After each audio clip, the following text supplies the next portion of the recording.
मध्य प्रदेश की सियासत में जिस तरीके से कांग्रेस ने दावे करे, अगर वो दावे सच हो जाते हैं तो शिवराज सिंह चौहान जो बनी बनाई उनकी इज्जत थी वो मिट्टी पलित होती नजर आएगी। लेकिन क्या बीजेपी उसी से बचना चाहेगी? क्या इसी वजह से सिंधिया को आगे करने का फैसला लिया जाएगा? तमाम चुनौतियां यहां पर बनी हुई है बीजेपी के सामने, लेकिन कई फैक्टर ऐसे हैं जो इस बात की ओर इशारा करते हैं कि सिंधिया अभी सीएम पद के दावेदार के लिए सही नहीं है।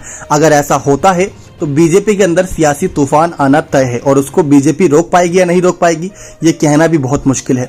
लेकिन कुछ ऐसी बड़ी वजह तलाशने की कोशिश करते हैं जिससे सिंधिया को सीएम चेहरा बना सकती है बीजेपी। पहली वजह यह है, कहा जाता है कि लोहा लोहे को ही काटता है। ऐसे में कांग्रेस अगर ये दावा कर रही है कि हमारी सरकार बनेगी तो एक पुराना ही कांग्रेसी नेता यानी सिंधिया पुराने कांग्रेस नेता रहे हैं तो वो ही कहीं ना कहीं इस लोहे को काट सकता है। पहली वजह ये हो गई। दूसरा ये, शिवराज सिंह चौहान की सरकार पहले 15 साल काम करी, फिर 15 महीने कमलनाथ आए, फिर इसके बाद 3 साल शिवराज फिर से काम किए, तो लगातार एक ही चेहरा एक ही विचारधारा के साथ काम हो रहा है मध्य प्रदेश में। क्या जनता उससे खुश है?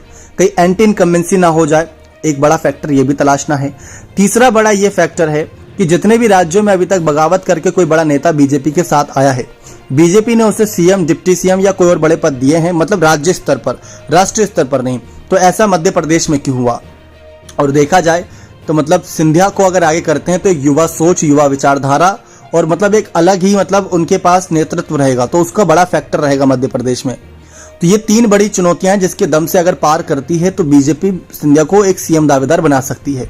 लेकिन कुछ विश्लेषक ऐसे भी हैं जो कहते हैं कि सिंधिया को अभी दावेदार बनाना सही नहीं रहेगा, क्योंकि जो शिवराज और बीजेपी का खेमा है वो नाराज हो सकता है।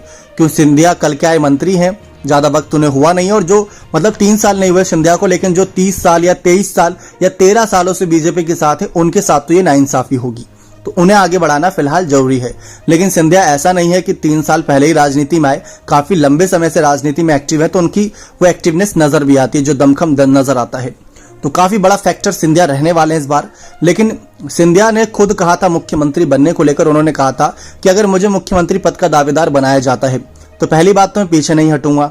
दूसरी बात ये, शिवराज सिंह चौहान बहुत अच्छा काम कर रहे हैं, हम चाहेंगे कि एक बार फिर से उन्हें आगे किया जाए। लेकिन जैसा कि हम कह रहे हैं कि एक उम्र का तकाजा होता है और एंटी इनकम्बेंसी और तमाम चीजों को देखना पड़ता है, और बीजेपी तो बदलाव करने के लिए ही जानी जाती है।